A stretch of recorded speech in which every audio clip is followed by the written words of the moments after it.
Charlie did say India has a similar experience to Palestine in terms of colonialism. Why do you think it hasn't translated into sympathy for Gaza? I would say my answer to that is simply because their experience is the British succeeded in making Indians their own enemies. Because let's be honest, India and Pakistan, and they're not the same people. What, before the split, before the partition? Yeah. Not only Pakistan, Bangladesh too, by the way. Let's not forget. Okay, yeah, exactly. So, a lot of Pakistanis and Bengalis don't know, or like Bangladesh was Pakistan before it was originally India. Bangladesh was Pakistan. Pakistan during the partition. There's Pakistan, and what's now Bangladesh and has its own independence was Pakistan too. They were given those two. Like, these are for the Muslims, and yeah.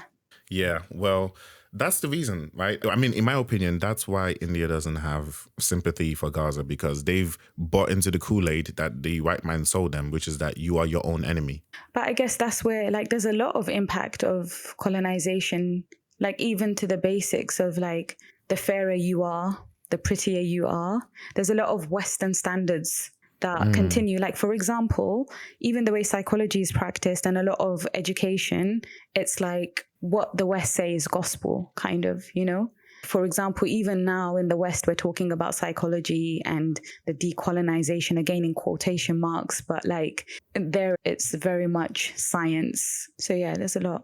I wonder if Kenyan Indians call themselves Kindians, you know, because if they don't. Yeah. I was just going to move forward. The reason, like, obviously for Paul, it was a huge, significant, pivotal moment when he went back to Nigeria. He understood himself better and his identity. He was able to consolidate it. And then I was just talking about my own identity and bringing that forth in the podcast or live. And then I guess I was asking how much you engage with your heritage culture. I know you go to Nigeria more often, but like, is there anything you'd like to share about that before we move forward? Is there anything I'd like to share about going to Nigeria more often? Or just how it helps you consolidate your identity or anything like that? Well, you know, the lucky thing is there's a lot of Nigerians in the UK. A lot of Indians too. Fair enough. But I guess the reason I mentioned that is because I feel like I never really kind of lost it. Okay. You know, I grew up in Niger, obviously came here when I was younger. And then I'm steeped in the Nigerian culture because of the way my parents raised me and my siblings. And then somehow, I don't even know, I didn't plan this, but in university, in college, finding Nigerian, West African friends, Ghanaian friends, we're kind of like just creating that community without even kind of trying. So I think that's why I started off by saying there's a lot of Nigerians in the UK, because that community, which is surprising, because are you doing the same, Samira? Do you find yourself surrounded by the Indian community, the Indian friends? Because I find myself surrounded by Nigerian friends, and we're all different religions, so we don't have to be, we're just Nigerian. Like, it's like trauma bonding. We bond on the corruption of the country and the way everything is going to rubbish. Everything's going to complete shit.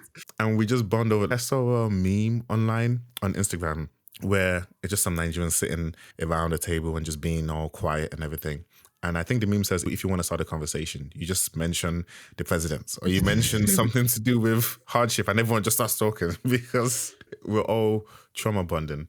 So I think having that around me, even if I didn't go to Nigeria, just having that around me has allowed me to kind of embrace that sense of identity a lot more. Yeah. But then when I do go to Nigeria, obviously I see it more.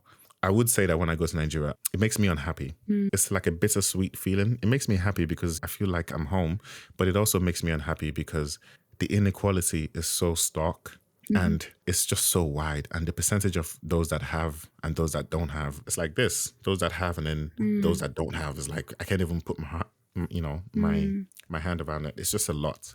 And the inequality is high. And then it's I don't know, it's painful. Yeah. That's the way I see it. Especially when I think about where I came from and how I started in Nigeria.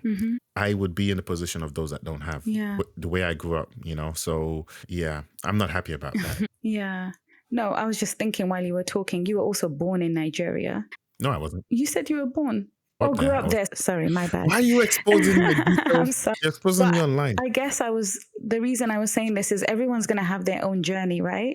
Like some people are born in their home countries and then they come to the host country. And I think for some people it's helpful to go back home and it really helps them consolidate their identities. And some people can find that here in the West as well.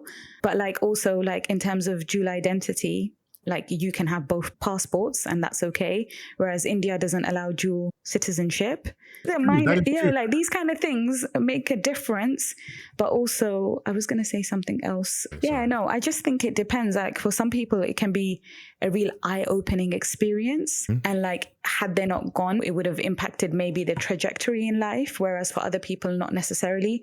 And I do think, and this is a discussion I was having with my mom about when the Indians came to this country, they were so interested in preserving their culture that when Indians now come to this country and see the way the Indians live here in the UK, they think, wow, you're so behind or backwards, because the kind of the trauma of trying to hold on to their identity, you know, and whereas India has moved forward potentially, and it's interesting to see the difference when you see Indians coming now and seeing the, like maybe my parents' generation, and not to also forget that the millennials and whoever onwards, Gen Z, I don't know all of the terms, but the younger generation are basically making the links between intergenerational trauma